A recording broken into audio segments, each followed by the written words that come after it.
Olá, meus amigos, um dia de muita paz para todos nós. Hoje, exatamente 16 de maio de 2022, estamos nós reunidos para estudarmos a obra O Livro dos Espíritos. Nós estamos no livro 2, capítulo 2, intitulado Encarnação dos Espíritos.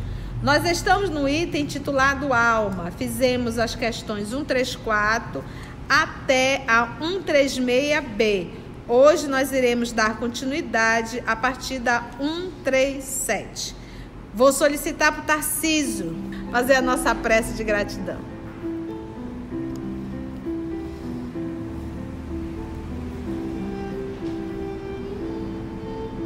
Amado Mestre Jesus,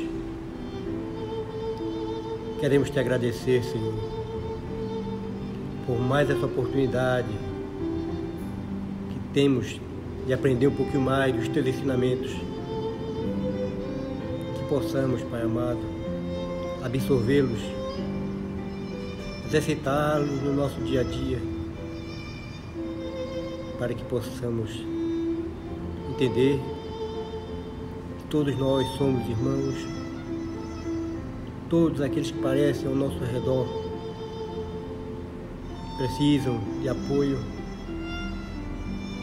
Iluminai, Senhor, todos nós. Iluminar a espiritualidade aqui presente, todos nós que estamos aqui a aprender, que possamos assimilar esses livros maravilhosos que nos guiam, nos orientam e mostram o verdadeiro caminho a ser seguido. E assim, Pai, obrigado por mais essa oportunidade de aprendizado, que assim seja. Obrigada, meu amigo. Então, vamos lá para a questão 137. Ainda dentro da alma. A alma é o que, gente? O espírito encarnado. Muito bem.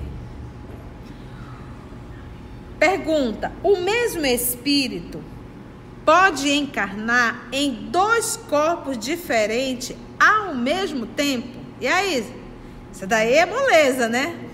Pode ou não pode? Não. O espírito é indivisível e não pode animar simultaneamente dois seres distintos. Então, presta atenção. Isso está aqui também cabe porque tem algumas pessoas que acham, no processo da psicofonia, que o espírito entra no corpo do outro. Não, ele não pode animar o corpo perispiritual dele e o corpo físico orgânico. O espírito não entra no corpo de ninguém. Nós sabemos que ali é um acoplamento perispírito a perispírito. O que o médium faz é captar o pensamento do espírito. Às vezes, as sensações. Então, quando você vê de uma pessoa no processo de subjugação, que se joga no chão, que se bate, é uma ação do espírito, mas o espírito não está dentro do corpo dele, mas está agindo sobre ele. Entendeste? É algo complexo, né? Às vezes a gente olha e pensa, é igual a história de uma mesa que se movimenta. Então você acha o quê? Que o espírito foi lá com a mão dele e está segurando a mesa e levando a mesa com a mão? Obviamente que não. Isso aí é uma combinação de fluido, do comunicante, do espírito e do médium, né? Então ele diz não, o espírito é indivisível e não pode animar simultaneamente dois seres distintos. Ele solicita que a gente veja o livro dos médiuns. Eu vou deixar para você fazer isso. O capítulo intitulado Bicorporeidade e Transfiguração. Bicorporeidade, nós já estudamos isso em O Livro dos Médiuns. Está no nosso canal, O Livro dos Médiuns, estudos 55 a 59. Então, nós tivemos aqui no Brasil alguém muito conhecido com o fenômeno da bicorporeidade, que era Eurípides Barçanufo. Ele estava às vezes dando aula e ele de repente dava uma parada, uma congelada. Os alunos já sabiam. Então naquele momento que ele aqui congelou, ele deixou o corpo e ele, espírito, vai para algum lugar ajudar alguém. Ele chegou a fazer até parto nessa situação. Mas no local que ele vai, ele se materializa.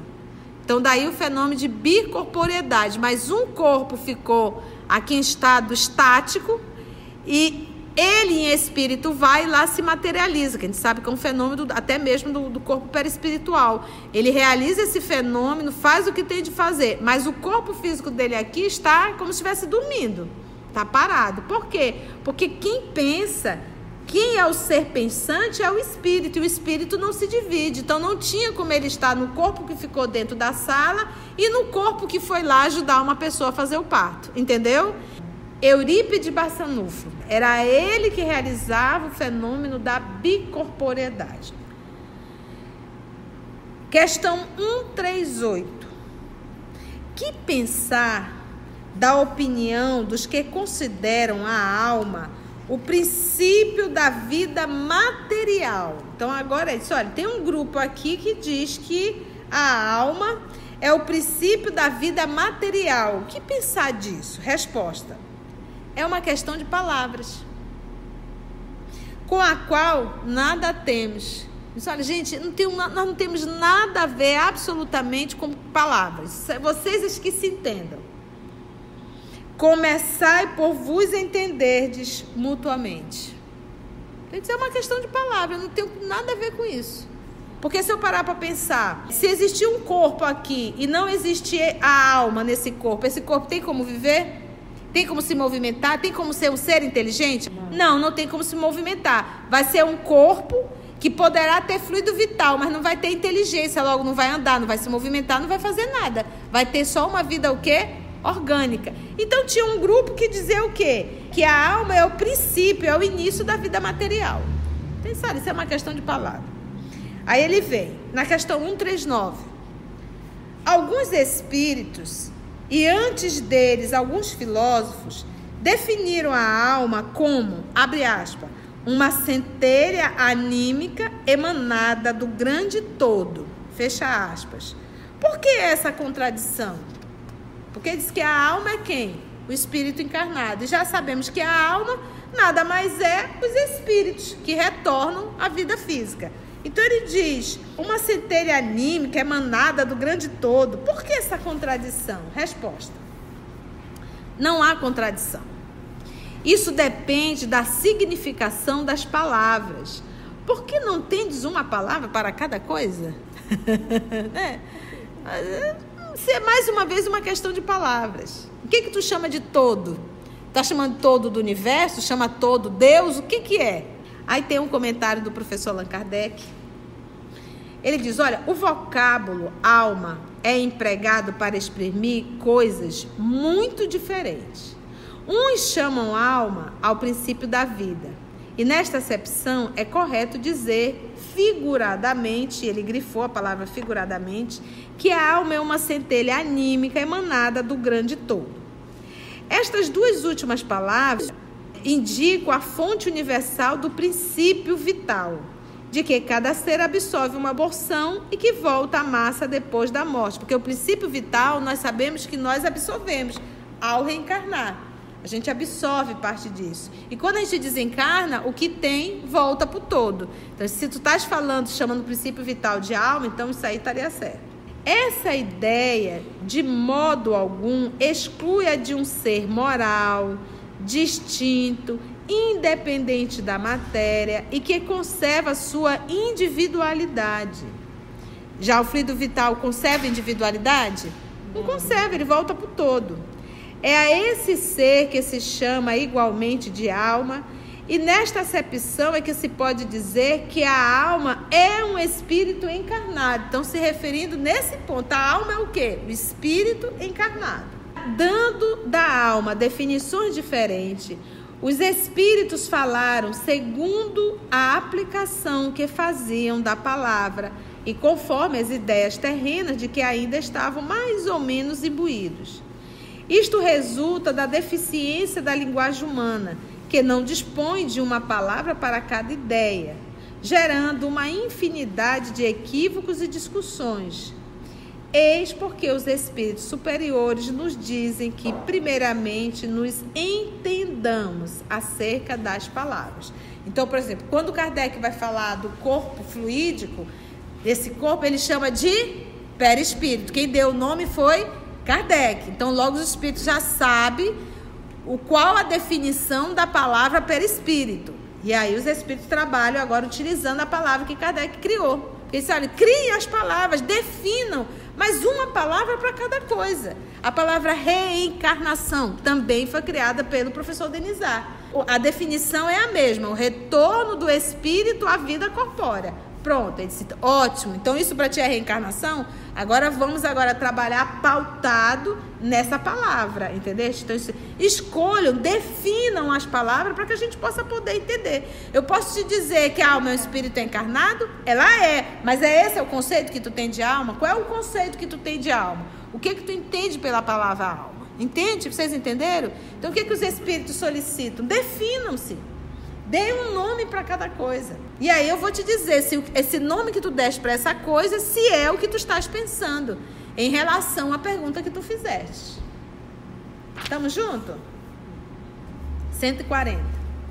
Que pensar da teoria da alma subdividida em tantas partes quantos são os músculos e presidindo assim a cada uma das funções do corpo? Olha, então a alma não é algo só, ela é subdividida e cada parte da alma está atuando sobre uma parte do corpo. Isso faz sentido? Essa é a pergunta. Aí ele diz, e isto ainda depende do sentido que se atribui à palavra alma.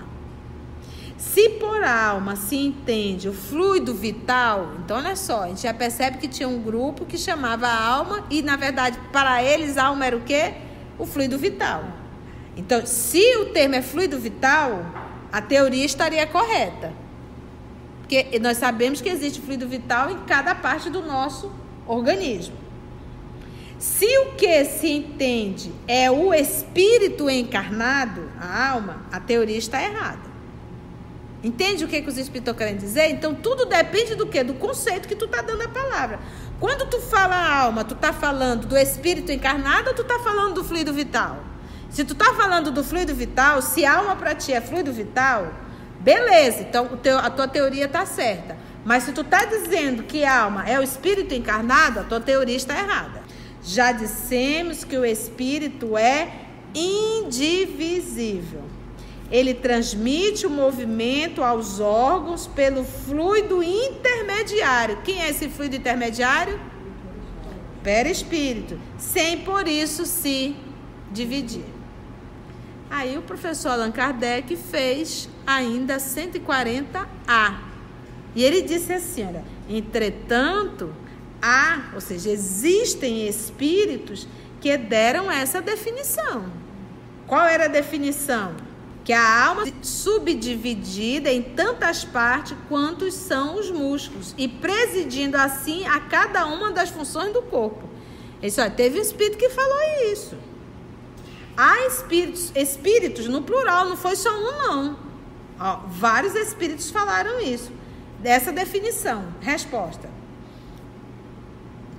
Os espíritos ignorantes, ou seja, que não conhecem a verdade, podem tomar o efeito pela causa. Então eles estão o quê? Equivocados. São perversos? Não, apenas também não sabem. Que é esse um outro cuidado que nós temos que ter. O fato de ser um espírito, isso não dá a ele o conhecimento total da verdade. Quem é que conhece a verdade? São os espíritos superiores. Daí Jesus dizer, eu sou o caminho, a verdade e a vida. Tia, a senhora está chamando Jesus Cristo de superior? Ele é além de superior. Ele é além de um espírito puro. Ele já é um espírito crístico. Tá?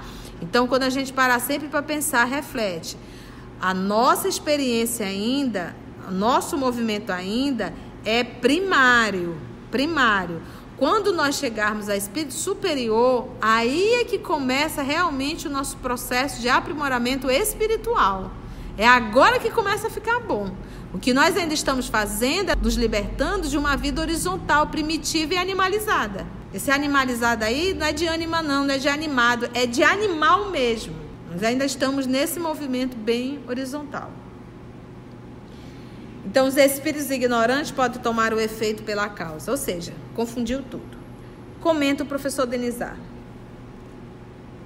A alma atua por intermédio dos órgãos e os órgãos são animados pelo fluido vital que se reparte entre eles. Agora, olha só aqui. Existem irmãos dentro do movimento espírita criticando as obras de André Luiz. Criticando porque tem coisas que não batem com o que está nas obras básicas. E uma dessas coisas é que o corpo perispiritual não é um organismo. Porque Kardec não falou isso. Kardec não disse que o corpo perispiritual contém órgãos. Olha isso aqui, olha a nota do professor Allan Kardec aqui. A gente tem que ler com atenção realmente. Porque o que ele acabou de falar? A alma, que é o espírito encarnado, ele tem como atuar direto no corpo físico? Ele precisa de um intermediário, que é o corpo perispiritual. Ok, aí olha o que ele diz. A alma atua por intermédio dos órgãos e os órgãos são animados pelo fluido vital. Então, a alma atua pelos órgãos. Mas a alma tem como atuar direto sobre os órgãos? Ela precisa de quem? Do intermediário. E esse intermediário é o corpo perispiritual, que ele contém órgãos. A obra de André Luiz, logo no início, a gente vai se deparar com o próprio André Luiz sendo avaliado por um médico no mundo espiritual. E quando a gente diz que o corpo perispiritual é um modelo organizador biológico, ele é realmente. Os órgãos estão ali. Então, quando a gente afeta um organismo físico, daí a gente dizer que pode ser um movimento de lá para cá, quanto daqui para lá. Então, se eu, de repente, utilizando cigarro ou qualquer outro tipo de dependência química, ou até mesmo uma dependência alimentar, o abuso alimentar, seja lá o que for, eu danifico o corpo físico, não danifico?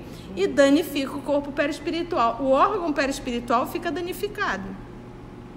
Numa próxima encarnação, não tem como. Se o modelo organizador está danificado, vai formar, sim, corpos danificados. Porque ele se liga célula a célula.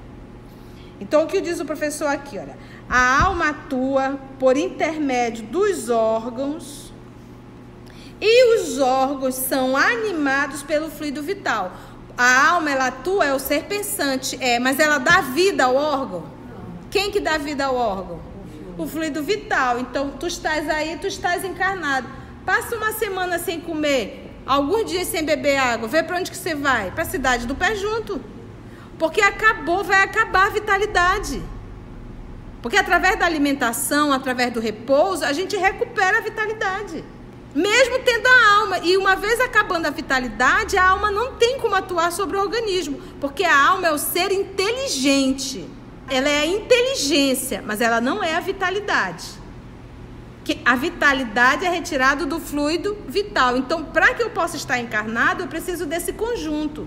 Eu preciso de um corpo físico, eu preciso do ser inteligente que anima a matéria, que é o espírito, e eu preciso do fluido vital, de vitalidade, de vida, que dá a vida ao corpo físico, mas não dá inteligência. Quem dá inteligência é o espírito, né? É como diz o livro dos médiuns, é o que anima a matéria, não é verdade? Vamos finalizar. A alma atua por intermédio dos órgãos e os órgãos são animados pelo fluido vital que se reparte entre eles. Quem que se reparte entre eles? Exatamente. E com mais abundância nos que são centros ou focos de movimento. Então, quando a gente olha para o nosso organismo, aonde está o centro de movimento? Quem mais? Coração. Quem mais? Rins, fígado. Esses órgãos, como ele diz aqui, de grande movimento. Porque, gente, olha só, olha a função do coração. É ele que é a bomba injetora. Tuque, tuque, tuque, sangue vai lá e volta, sangue vai lá e volta. Sangue... Ai, se ele parar, acabou. Então, olha a quantidade de fluido vital que ele precisa. E o rins filtrando o sangue? Porque o cérebro, ele é o seu o quê? Pensante. Não é ele ser o ser pensante, mas é o órgão. Por isso é que quando pergunta, ele vai já perguntar mais aqui na frente. A alma está centralizada, localizada em determinada parte do corpo? Ele diz não, mas para aqueles que muito pensam, são o desenvolvimento intelectual, ela se centraliza mais no cérebro. E para aqueles que muito amam, no coração. A alma, não é o fluido vital. Eu acho lindo o corpo físico. Assim, lindo que eu digo é o arquiteto, a engenharia. É linda, é tudo perfeito, tudo funciona. 0800. Sabe? Né? Tá todo mundo aqui dentro trabalhando bonitinho, cada um fazendo a sua função. Sistema digestório, sistema, né? O coração, a máquina cerebral fabricando tudo que a gente precisa. Descobrimos agora a pineal, né, gente? Fabrica ali, dá todo o equilíbrio. Tudo legalzinho. Mas só o que ele pede? Dorme cedo, né? No escurinho. Alimente com o necessário. Faça exercício físico, né? Por que Jesus andava tanto, né? A gente não via Jesus em cima do camelo, né? Não, vamos andando. Senhor, aqui é mais próximo. Não, eu quero ir pela Samaria. Eu quero dar uma volta maior. Então ele diz que se reparte entre eles e com mais abundância, ele colocou no plural, nos que são centros ou focos de movimento. De movimento. Esta explicação não pode aplicar-se à alma, considerada como o espírito que habita o corpo durante a vida e o deixa por ocasião da morte. Então, o fluido vital está direcionado, como ele colocou aqui, a centros ou focos de movimento do corpo físico? Sim. A alma estará? Não. Porque lembra, ela não se divide, ela não se subdivide. Ela é um centro. Por isso é que ele diz, naqueles que muito amam, ela centraliza onde? No coração. Os que muito pensam, essa explicação não pode aplicar-se à alma considerada como o espírito que habita o corpo durante a vida e o deixa por ocasião da morte. 141. Existe alguma coisa de verdadeiro na opinião dos que pensam que a alma é externa e envolve o corpo? A alma não está encerrada no corpo como o pássaro numa gaiola. A alma irradia e se manifesta exteriormente como a luz através de um globo de vidro ou como o som em torno de um centro sonoro. Então, a alma ela está presa como um passarinho? Não. Ela, o que ela faz? Irradia. Entendeu? Porque Jesus disse: fazei brilhar a vossa luz. Aí a gente já sabe, o espírito ele tem forma? Nós podemos chamar ele de o quê? Uma chama, uma centelha. Lembra disso? O que mostra o brilho de um espírito? O que mostra a irradiação de um espírito? A sua condição moral. E quando eu chamo de condição moral, eu chamo aquela pessoa que aprendeu a amar. Porque quem ama, respeita e cuida. Então ele diz, irradia e se manifesta exteriormente como a luz através de um globo de vidro. Nós aprendemos a chamar isso de quê? De aura. Lembra? Ou como um som em torno de um centro sonoro. É neste sentido que se pode dizer que ela é externa. É nesse sentido. Por quê? Porque ela está sempre irradiando. Mas nem por isso ela é o quê? O envoltório do corpo. Então ela é o envoltório? Não. O que ela faz? Ela irradia. A alma tem 2 envoltórios. Um sutil e leve. É o primeiro, ao qual chamas perispírito. Outro, grosseiro, material e pesado, o corpo. Você está vendo como ele diz? Ele olha para o Kardec, o que tu chamas perispírito. Olha o que ele usa. A alma tem 2 envoltórios. Um, sutil e leve. Esse é o primeiro, ao qual chamas perispírito. Outro, grosseiro, material e pesado. É quem? O corpo. E nós aprendemos que esse corpo perispiritual, ele também passa por um processo de aperfeiçoamento. E o corpo físico também passa por um processo de aperfeiçoamento, tá? vai ficando menos denso. A alma é o centro de todos esses envoltórios, como o germe em um núcleo. Já o dissemos. A questão 142 vai ficar para o nosso próximo estudo. Cenas do próximo capítulo. Foi bom, gente? Deu para aprender? Que bom. Antes de orarmos em agradecimento, vamos ouvir algumas considerações da tia que destacamos neste estudo para a reflexão dos ensinamentos. Vamos aos destaques da tia? Tem algumas pessoas que acham, no processo da psicofonia, que o espírito entra no corpo do outro. Não, ele não pode animar o corpo perispiritual dele e o corpo físico orgânico. O espírito não entra no corpo de ninguém. Nós sabemos que ali é um acoplamento perispírito a perispírito. O que o médium faz é captar o pensamento do espírito. Às vezes, as sensações. Então, quando você vê de uma pessoa no processo de subjugação, que se joga no chão, que se bate, é uma ação do espírito, mas o espírito não está dentro do corpo dele, mas está agindo sobre ele. É igual a história de uma mesa que se movimenta. Então, você acha o quê? Que o espírito foi lá com a mão dele e está segurando a mesa e levando a mesa com a mão? Obviamente que não. Isso aí é uma combinação de fluido. Do comunicante, do espírito e do médium. Se existir um corpo aqui e não existir a alma nesse corpo, esse corpo tem como viver? Tem como se movimentar? Tem como ser um ser inteligente? Não tem como se movimentar. Vai ser um corpo que poderá ter fluido vital, mas não vai ter inteligência, logo não vai andar, não vai se movimentar, não vai fazer nada. Vai ter só uma vida o quê? Orgânica. Nós sabemos que nós absorvemos o princípio vital ao reencarnar. A gente absorve parte disso. E quando a gente desencarna, o que tem volta para o todo. O fluido vital conserva individualidade? Não conserva, ele volta para o todo. Os espíritos superiores nos dizem que, primeiramente, nos entendamos acerca das palavras. Criem as palavras, definam, mas uma palavra para cada coisa. Quando Kardec vai falar do corpo fluídico, desse corpo ele chama de perispírito. Quem deu o nome foi Kardec. A palavra reencarnação também foi criada pelo professor Denizar. A definição é a mesma, o retorno do espírito à vida corpórea. Escolham, definam as palavras para que a gente possa poder entender. Eu posso te dizer que a alma é um espírito encarnado? Ela é, mas esse o conceito que tu tem de alma? Qual é o conceito que tu tem de alma? Então, olha só, a gente já percebe que tinha um grupo, para eles a alma era o fluido vital. O espírito é indivisível.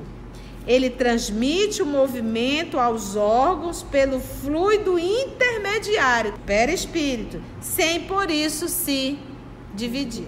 O fato de ser um espírito, isso não dá a ele o conhecimento total da verdade. Quem é que conhece a verdade? São os espíritos superiores.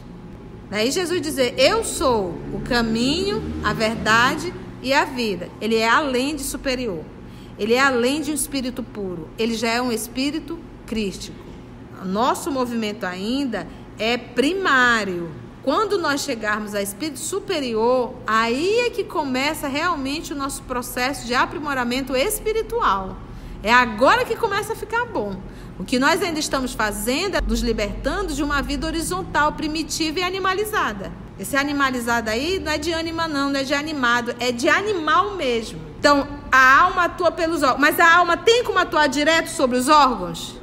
Ela precisa de quem? Do intermediário. E esse intermediário é o corpo perispiritual, que ele contém órgãos. E quando a gente diz que o corpo perispiritual é um modelo organizador biológico, ele é realmente. Os órgãos estão ali. Porque através da alimentação, através do repouso, a gente recupera a vitalidade. E uma vez acabando a vitalidade, a alma não tem como atuar sobre o organismo. Porque a alma é o ser inteligente. Ela é a inteligência, mas ela não é a vitalidade.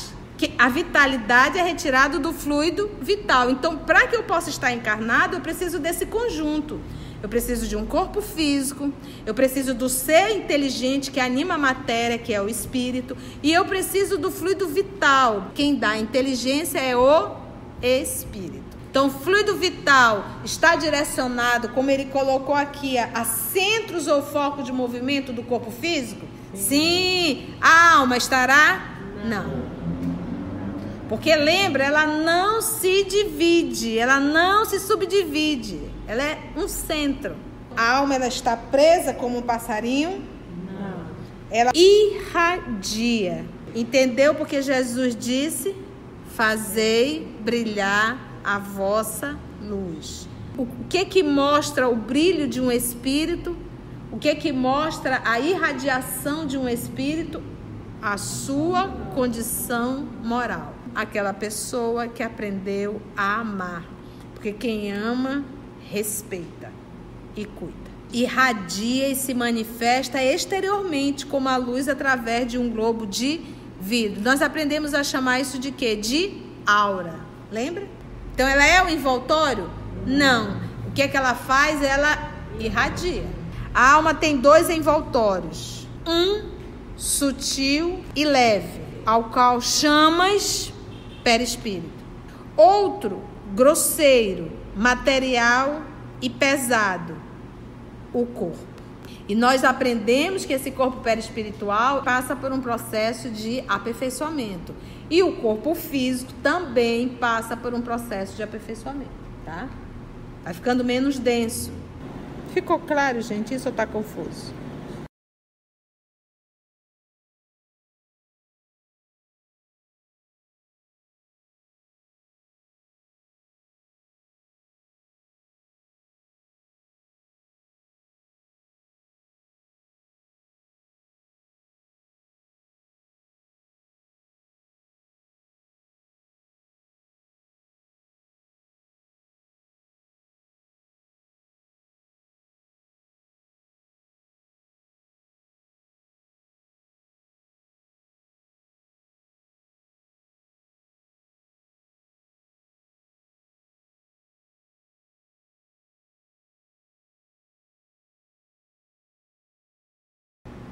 Estamos juntos? Assim, concluindo o nosso estudo de hoje e agradecendo o nosso Mestre Jesus por mais este momento de aprendizado, vamos orar? Então agradecemos a Deus nosso Pai, a Jesus, o amor de nossa vida, e aos amigos espirituais aqui presentes, que sempre com tanto amor e carinho nos inspiram e nos conduzem. Graça te damos, Senhor. Que assim seja.